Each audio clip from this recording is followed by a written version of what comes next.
And sorrows like sea billows roll. Whatever my lot, thou hast taught me to say, it is well with my soul. It is well with my soul. It is well with my soul.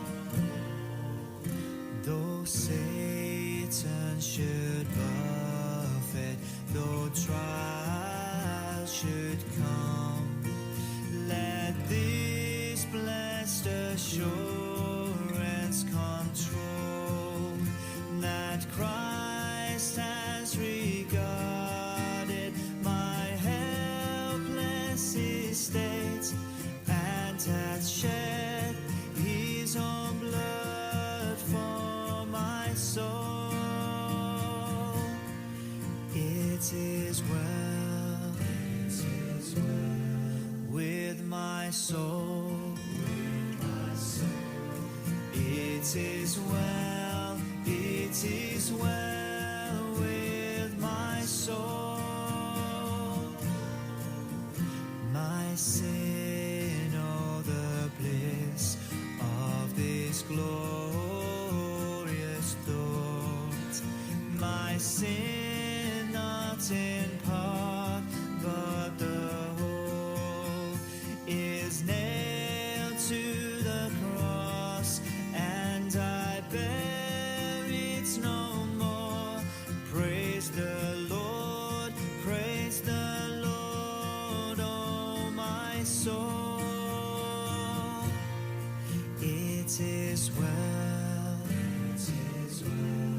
with my soul. It is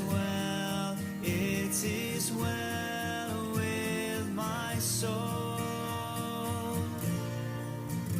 And Lord, taste the day when the faith shall be sight, the clouds be rolled back as a scroll, the trump shall resound, and the Lord shall descend. Even so, it is well with my soul. It is well with my soul. It is well with my soul.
We invite you to stay tuned for the live broadcast of the Wednesday evening Bible study of Mayfield Drive Baptist Church, located in Smyrna, Tennessee. We will now join the service. All right. We welcome you back again to our Wednesday evening Bible study at the Mayfield Drive Baptist Church. And we are continuing in our study of the Apostle Paul, the chief And we look at this evening, part 38, the trial before Felix. Our text verses come from Acts chapter 24, verses 1 through 9. And after 5 days, Ananias, the high priest, descended with the elders and with a certain orator named Tertullus, who informed the governor against Paul. And when he was called forth, Tertullus began to accuse him, saying, "Seeing that by thee we enjoy great quietness, and that very worthy deeds are done unto this nation by thy providence, and we accept it always and in all places, most noble Felix, with all thankfulness.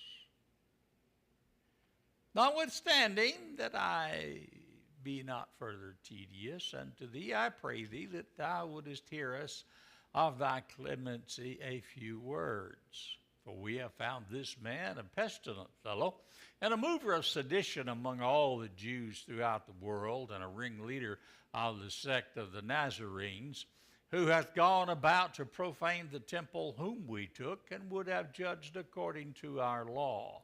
But the chief captain, Lysias, came upon us, and with great violence took him away out of our hands, commanding his accusers to come unto thee, by examining of whom thyself mayest take knowledge of all these things whereof we accuse him.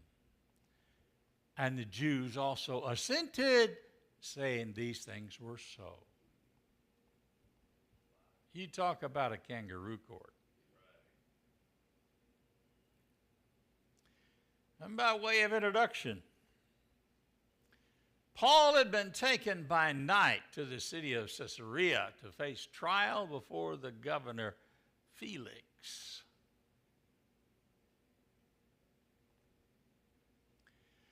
Felix ordered him held until his accusers could arrive from Jerusalem. Well, that didn't take a whole long time. When they finally arrived, the trial was soon to begin. After 5 days, Ananias and the high priest and the elders, along with a hired orator named Tertullus, arrived in Caesarea. Tertullus was hired to present their case against Paul before Felix.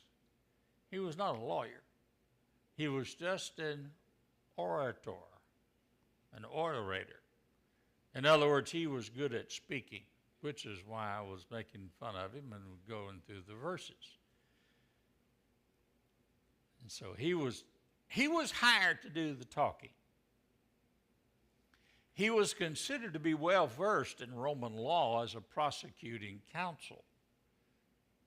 It is believed by some that he was a Roman who was able to give a formal oral abstract brief or declaration of the grounds for the prosecution of Paul. And here again, they still did not make him a lawyer. So let's look at Tertullus' presentation against Paul. When Tertullus was given the time to speak against Paul, he began to accuse him. But he began by flattering Felix, which was common, but I mean, you talk about laying it on thick. That's the reason I read those verses like I did. His opening speech was nothing but a case of base flattery used to influence a judge in a court of Roman justice. Dr. Albert Garner had this to say concerning his speech, and we quote, "We welcome it as deeply religious elders, both in everything and everywhere, your influence and reforms, changes for better reach." Yeah, this fellow Felix was not a good man. In this flattering open, where was a measure of truth, a little measure. For Felix had put down certain bandit gangs of robbers that infested the country, but himself dealt in every license and excess, according to Josephus, the historian. So he might have done a little bit of good, but as a man, was a lot to be desired. Most excellent Felix, a title of nobility conferred on him, who was formerly said to have been a slave. I have yet to find out how he went from a slave to a governor. There was some family influence, I think, somewhere along the line. But I hadn't found any record of that yet, so it's just about mostly speculation, I guess. With all kind of thankfulness. In other words, he said, more than I can tell you in feeble words. What pious hypocrisy and fickle flattery this orator Tertullus lay on thick. So thick you could cut it with a knife. Concerning such flattery, Solomon advised in Proverbs 28:23, he that rebuketh a man afterward shall find more favor than he that flattereth with his tongue. Even children seem to recognize fickle hypocrisy and insincerity in an exaggerated veneer over compliments. Children are pretty sharp, as we know by the little one that we have in our home right now. Of such, Job 17:5 reads, he that speaketh flattery to his friends, even the eyes of his children shall fail. In other words, will not be able to face or countenance it.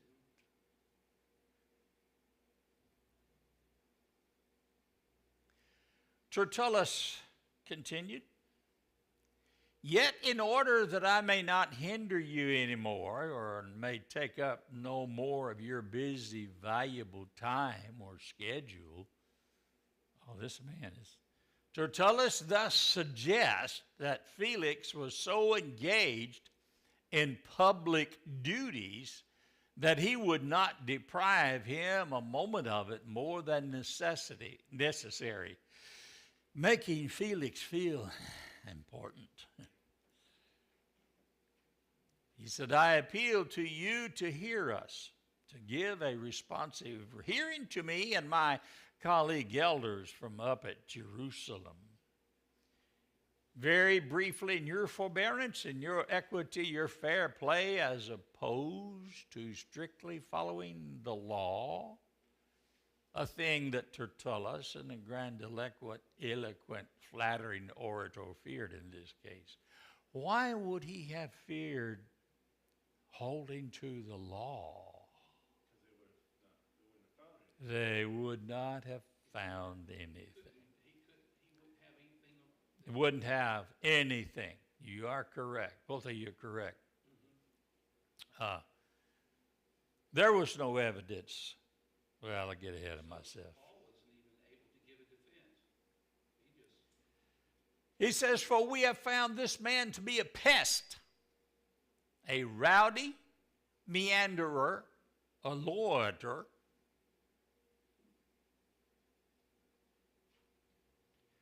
proof or specific example would have been more proper than bare exaggerated assertion in this court of Roman equity. The term pestilent means a plague breeder. Yet he was really a preacher of the gospel of life eternal health, not a disease spreader.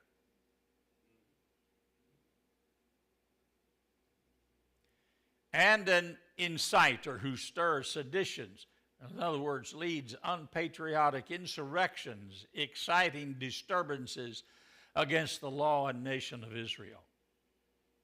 This is a pretty serious accusation.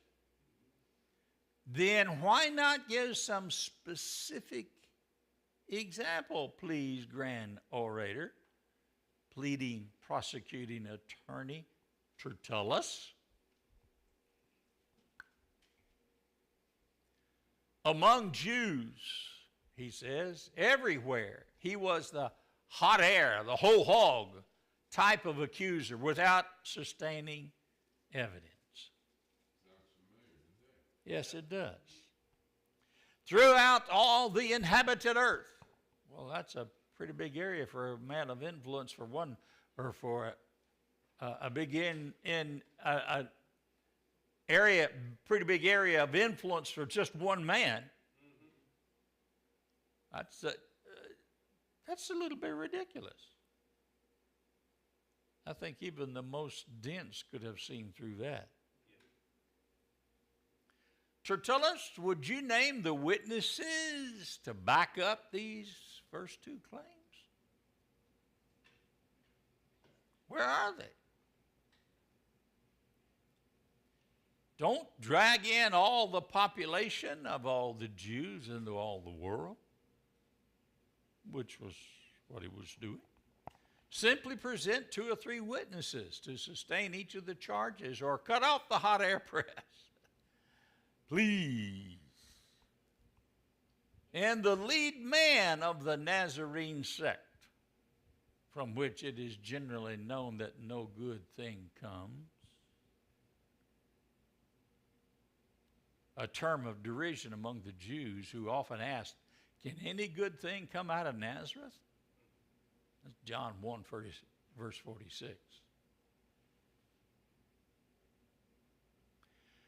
Tertullus was, as a prosecuting attorney, the lead line witness against Paul.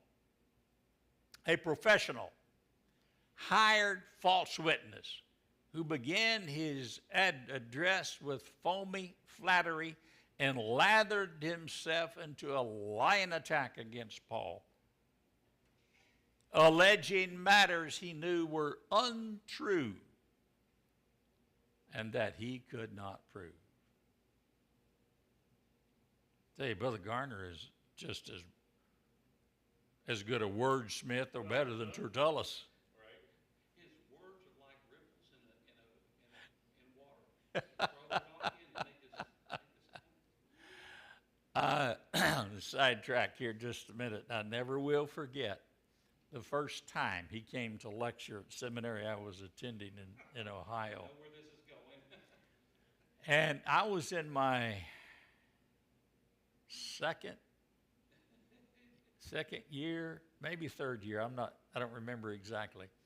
Anyway, we're always, any guest speaker, any visiting preacher comes in, gets invited to preach during chapel time. Oh, yeah. So, no, they're not invited. You're picked. yeah. So, Brother Garner, he gets up and starts. And we're supposed to take notes now, because at the end of the semester, we have to turn these notebooks in. Okay?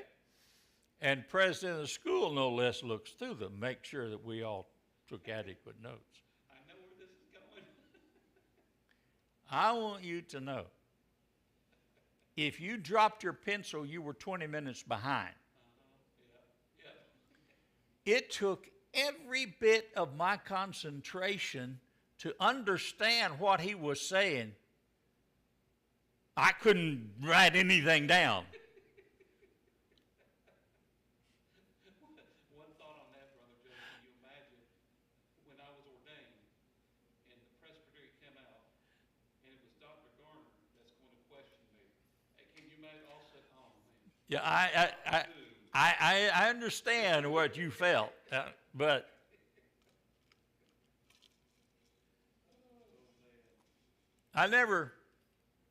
I respected him greatly, but I was never intimidated by him. And somebody said one time, said, well, he's just a man. He puts his pants on one leg at a time, just like I do. Fast forward many years, and I have him in Jamaica at a Bible conference that I hosted with the Jamaican churches.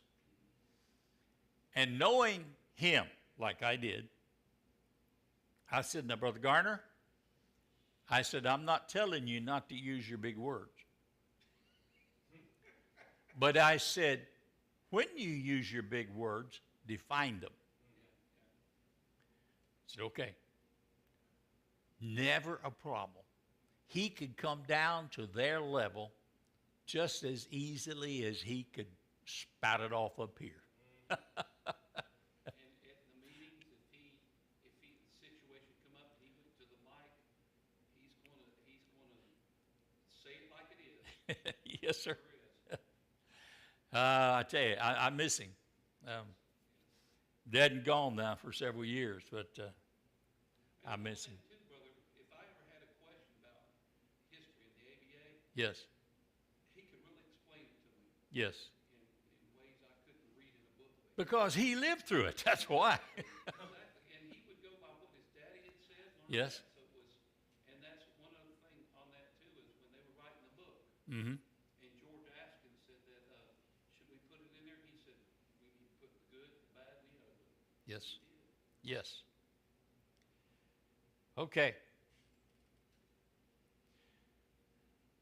Who, attempting to profane or desecrate the temple, deliberately tried to pollute the temple, a third falsehood that he could not sustain with evidence.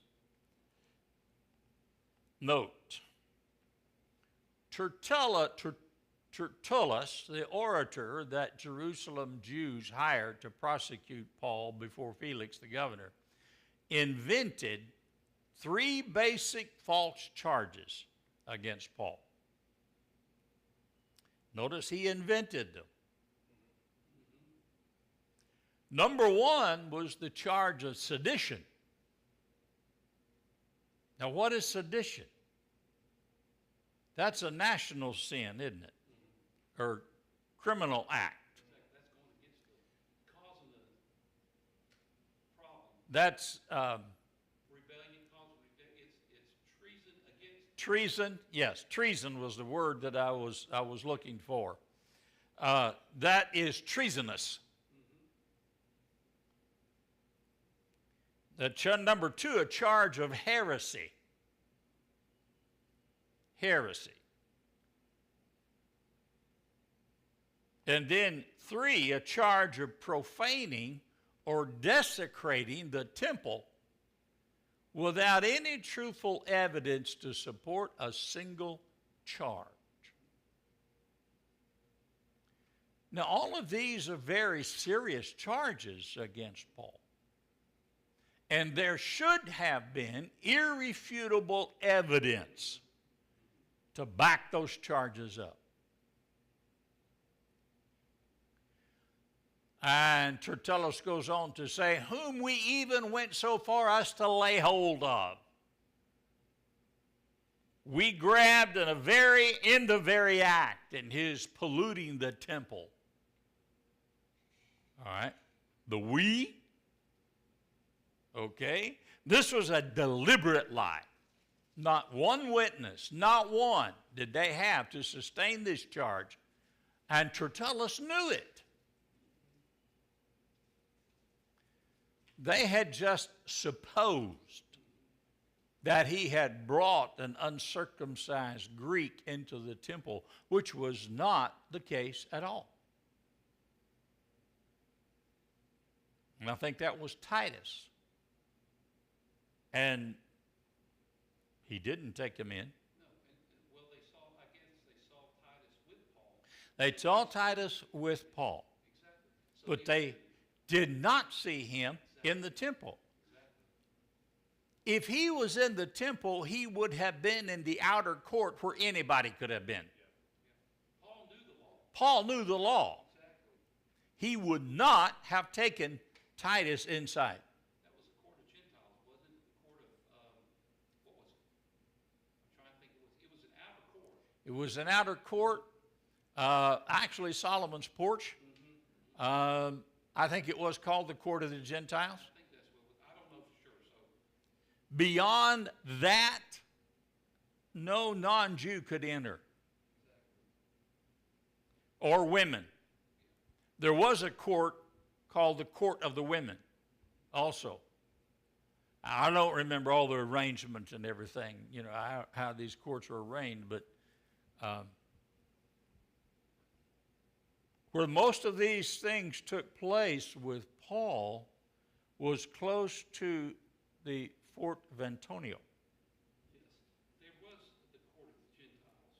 Yes.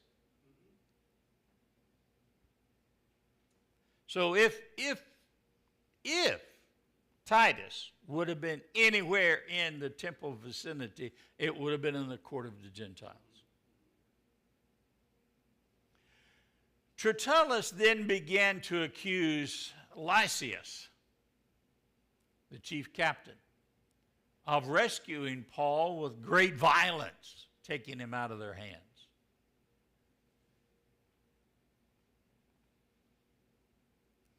Tertullus seems to include himself with the Jews in this verse, but he was not a Jew, he was a Roman.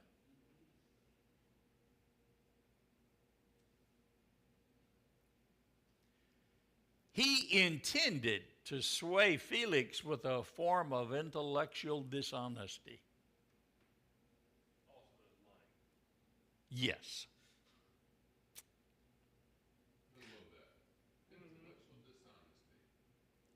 He infers that Lysias was interfering with business that was none of his affairs, when the truth is, it was every bit of Lysias' business, because they were about to kill Paul, and this was causing a riot, and it was Lysias' business to make sure that peace was maintained. He begins to infer that Lysias was wrong in commanding them to accuse Paul before Felix. In other words, he didn't have the authority to tell the chief priest and the elders to come down here to see you. Yes, he did. He had that authority as the individual who had the responsibility of maintaining law and order. In all actuality, Lysias was correct in his actions by doing so. Also, he did not use great violence in taking Paul out of the Jews' hands. He was ready to, and he gave his soldiers permission and command to if they had to, but they didn't. Also, he did not use great violence in taking Paul out of the Jews' hands. I said that already. The Jews backed Tertullus in saying that all that he had spoken was true. So this made them, this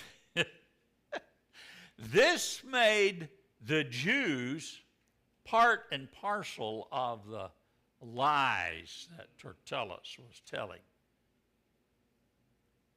And it really wasn't any of their business to begin with.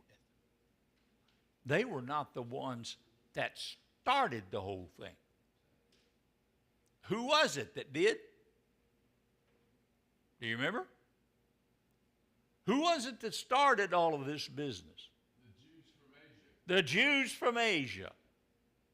It wasn't the local Jews to start with. Yes, sir. Historically speaking, no wonder that the Jews have suffered so many, how shall I say it,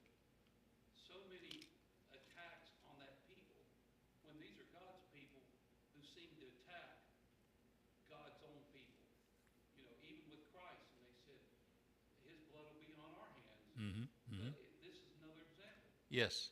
But God has always seemed to use these Gentile rulers to somehow discipline the Jews. Yes. And it still goes on. Yes. God has done that ever since the nation of Israel has been in existence. Exactly. He's used the Philistines. He used the Assyrians. He used the Babylonians, the Romans, the Greeks, and on down the line. There's another group, another King Edward I, Longshanks. To him, the Jews were personal property.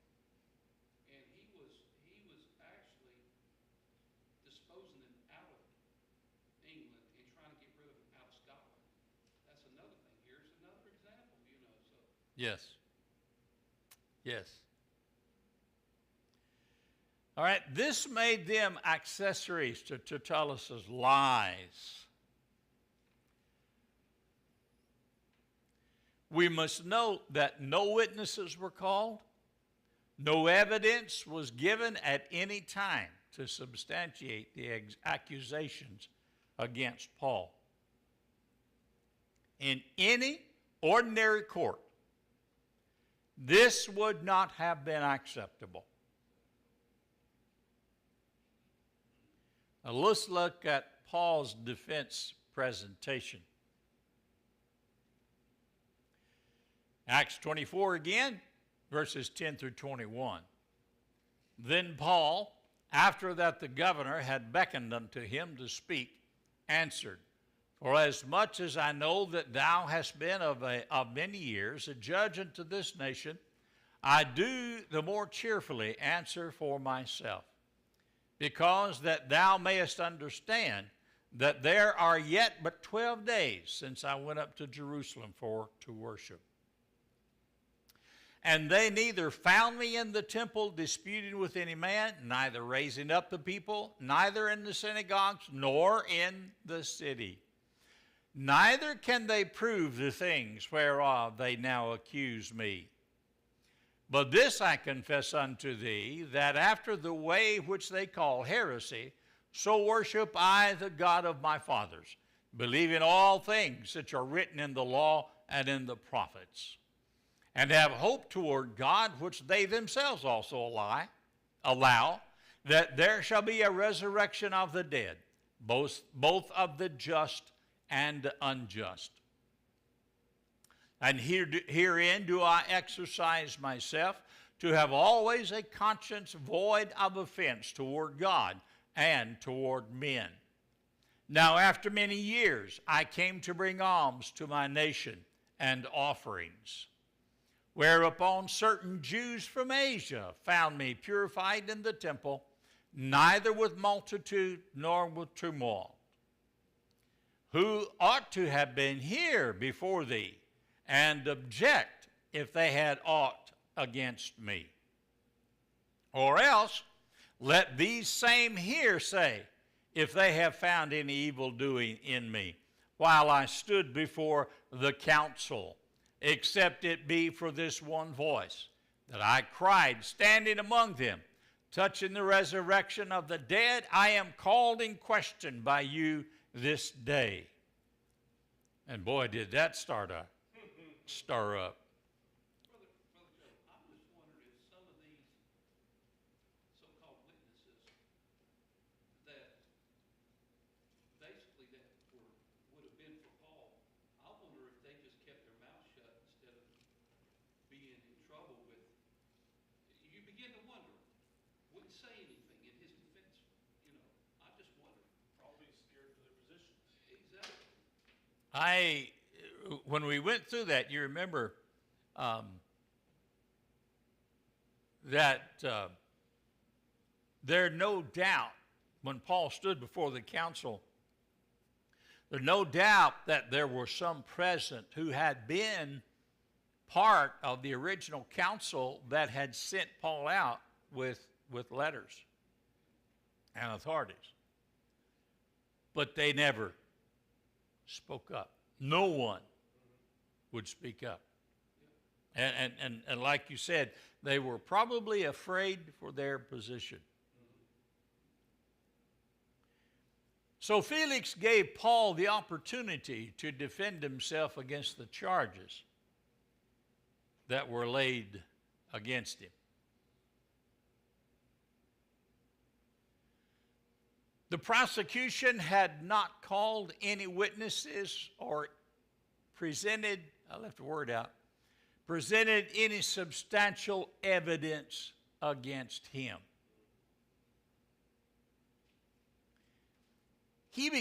Paul began by greeting Felix and acknowledging that Felix had been a judge of the nation for many years, probably only about 6 or 7 years, and had the experience needed to adjudicate Paul's case. It wasn't the fact that Felix did not have any experience. He was experienced in doing this. He was experienced in being a judge.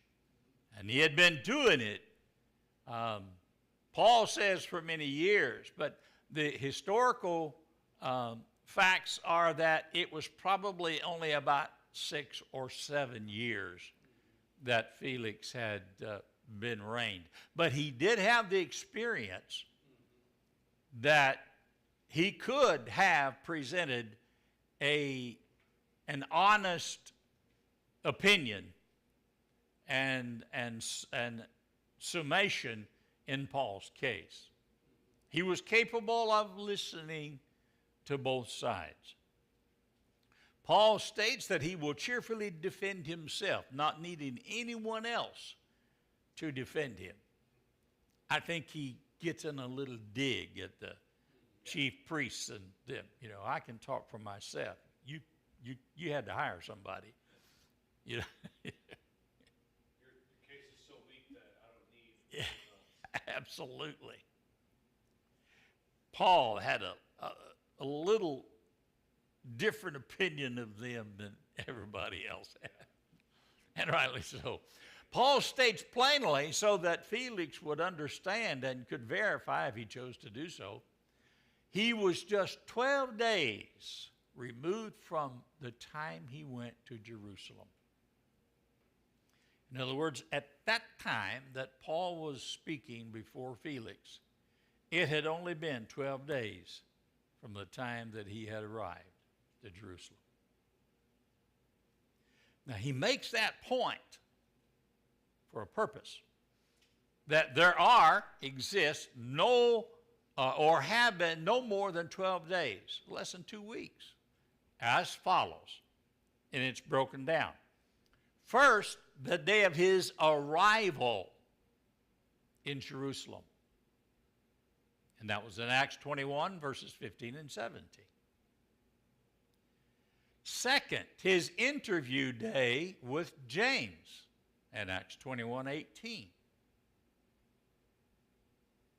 Remember, James was the pastor of the church in Jerusalem.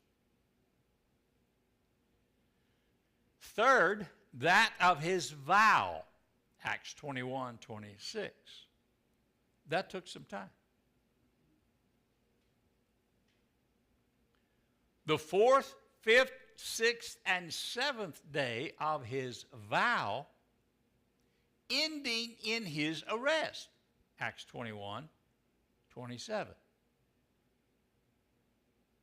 And I think in all of these days, they remained in the temple during their purification. And I don't know for sure about that. Do you, Brother Bernie? I'm not sure. But isn't it really strange whenever you have, when their mind should have been on holy things, their mind is on murder. Right. Right. Same thing during the with Christ. Right. They were, with the Passover going on, they had murder in their heart. Right. I know that there were places in the temple like you might call them one-room apartments, because whenever a rotation of priests would come in, they would stay there until their course was over, and then they would go home. They would be there for what, 3 months, I think? Something. They was always serving. It was just Right. There were many of them, and they were all doing different things at different times, but they were always there. When they started their course, they were there until they finished. All right, the 8th appearance before the Sanhedrin. This is day number 8. Acts 22:30.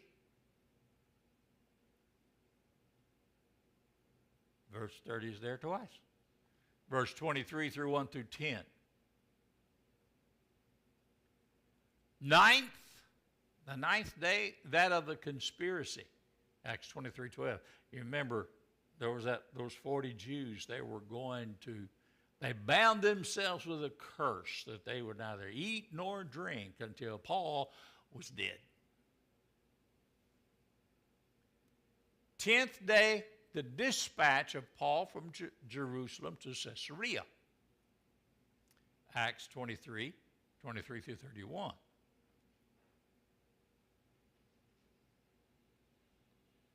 And the remaining period referred to in Acts 23:33 and then 24:1 to show how unlikely he had had time to do all that was alleged against him. In other words, where would I find time to do all of that? exactly. That's how they do trials now. If a person's accused here, well, if he was here and here and here, as we do have a record, how could he have been over here? But they weren't listening. They could care less about the law. Right. Care less about it. The truth doesn't matter. This is why Tertullus was trying to circumvent the law by, Yes. you don't need to bother yourself with these, this menial trial here. Mm-hmm. Like I said, truth is always seems to be who's ever in control. Right. Since when I went up into Jerusalem worshiping a very different purpose from that motive imputed to him by his accusers. Would a man who had gone to a place for worship maliciously profane the peace? Really? He wouldn't. You know, where is reason in this? There's not any reason in this. It's completely unreasonable.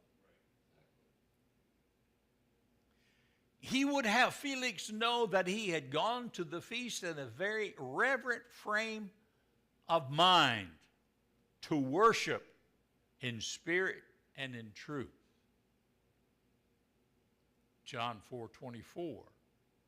As well as to carry alms to his nation. Romans 15:25 and 26.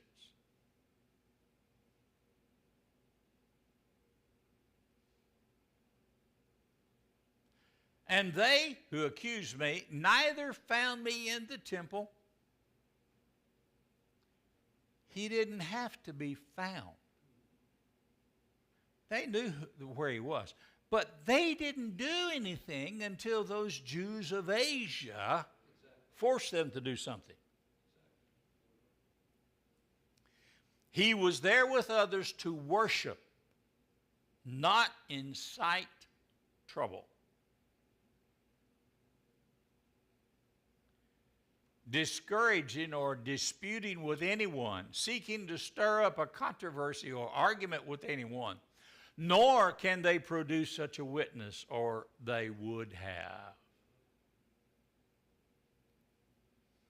He was in the temple, not teaching. This is one of the few times Paul was somewhere and not preaching or teaching. Nor did they find me collecting or causing to come together a crowd to incite sedition against my nation in any manner, nor have they or can they produce a single witness of such, I categorically assert. Neither did they find me in the synagogues, nor any other place throughout the city, doing a single thing that they have alleged through Tertullus. That first, I am a seditionist,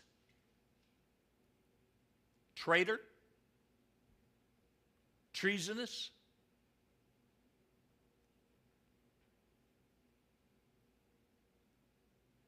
second, that I'm a heretic.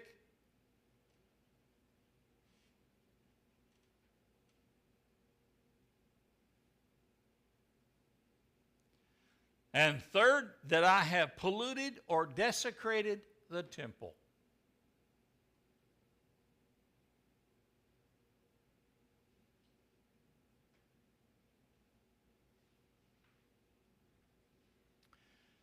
Nor are they able to prove to you or give factual, trustworthy evidence to you, meaning to Felix.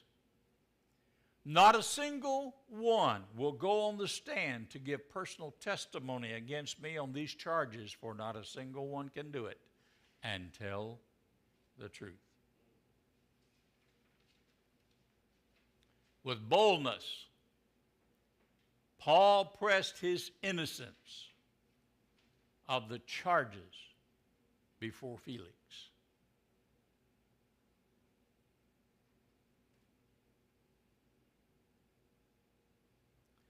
Concerning the things of which they now and hereafter accuse me.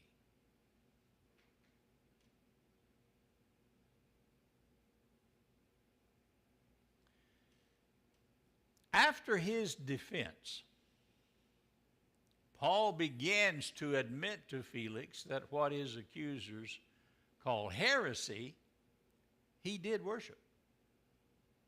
If there was any acknowledgement to any wrongdoing, this would have been it.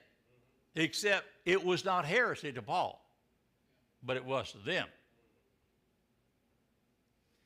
He states that he worshiped the God of his fathers, believed all the things that were written in the law and all that was written in the prophets. In other words, simply, he believed what was written in what we call the Old Testament. Those were the only scriptures that was available then. He went on to say that he had hope in God and believed that there would be a resurrection of the dead, both of the saved and unsaved. Because of this, he endeavored to work hard, that when he stood before the Lord, he would not have to give an account of not witnessing and doing his best for the spread of the gospel.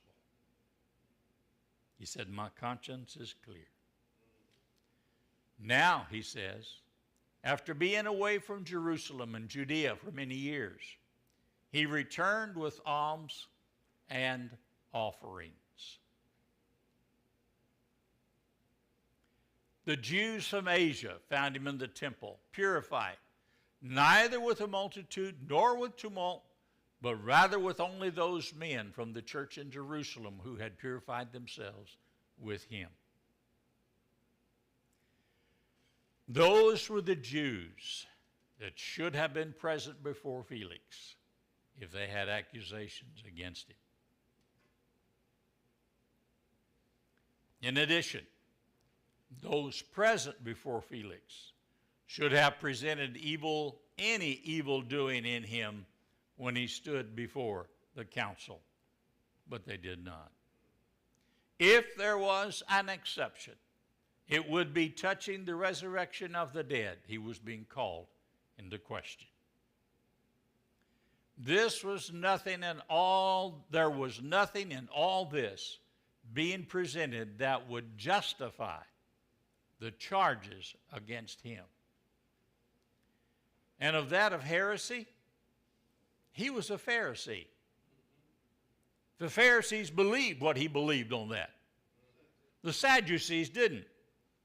So how could the council, being divided like they were, with the Pharisees and the Sadducees, and maybe a few Essenes and other little groups sprinkled in, how could they have come to an equitable conclusion? They couldn't have. And it goes back to, there were some, I think it was, which ones were that they would have accepted Christ for fear of they, I'm trying to think, my mind's going all like this, so you know what I'm talking about. Yes. There were some priests that did accept Jesus. And someone wouldn't even stand up because of fear. Of fear, yes. Yes. There were many who believed, but like Nicodemus, were secret disciples for a long time. Joseph of Arimathea was another. All right, any comments, questions before we look at the conclusion? Instead of giving a verdict right then, which would have occurred in a reasonable court, Felix wanted to have Lysias come down before him as well. And that is where we will begin in the next part. Any questions, comments?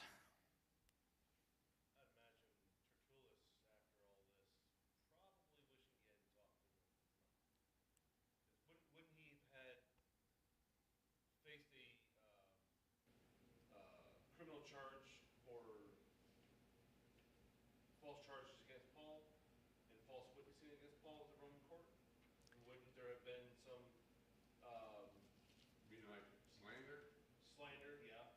or Wouldn't there deceit in the court? You're not telling the truth? wouldn't there have been some kind of disciplinary action against him for even if he wasn't even involved, just a beautiful orator, you know? Wouldn't there be something that Felix would have to do against him because of?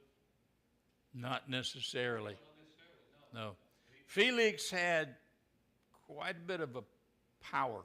Yeah. If he wanted to, yes. But if no one pushed the point, he would have.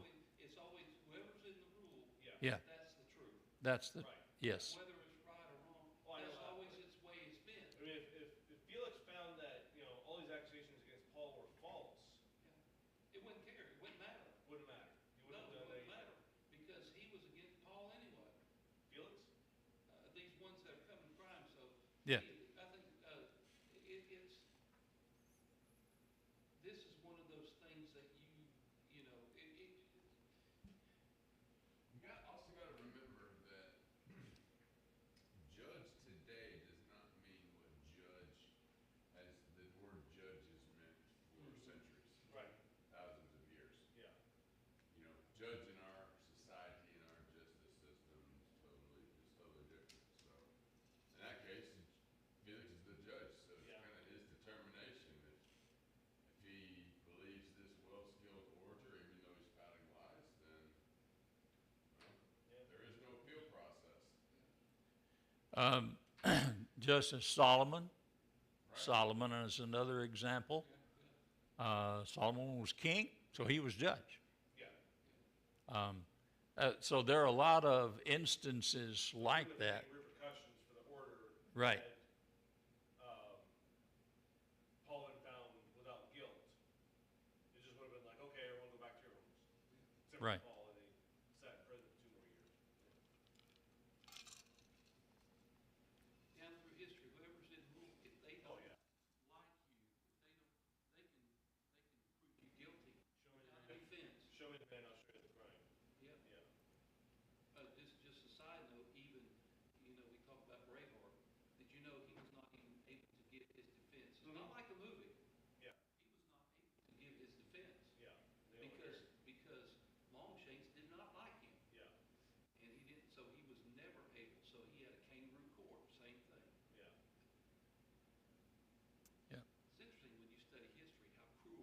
Yes. Well, that's the whole reason that Magna Carta was supposed to have been, when it was drafted, it was supposed to protect the people. Because it wasn't the, king's rule, Yeah.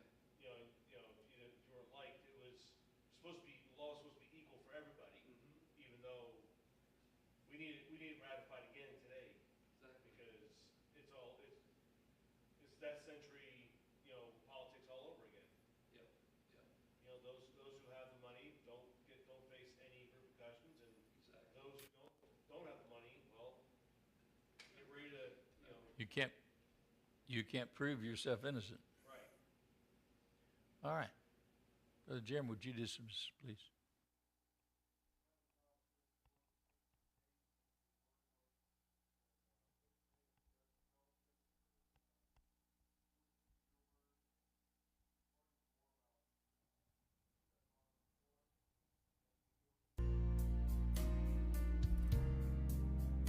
We here at International Missionary Baptist Ministries are so thankful that you chose to watch or listen to this Wednesday evening Bible study. We will be broadcasting again at this same time next week. If you wish to contact us, we can be reached by email at imbr@imbmpodcasts.com. Our mailing address is International Missionary Baptist Radio, P.O. Box 1676, Smyrna, Tennessee 37167. Again, I repeat, our email address is imbr@imbmpodcasts.com. Podcast is plural there. Our snail mail is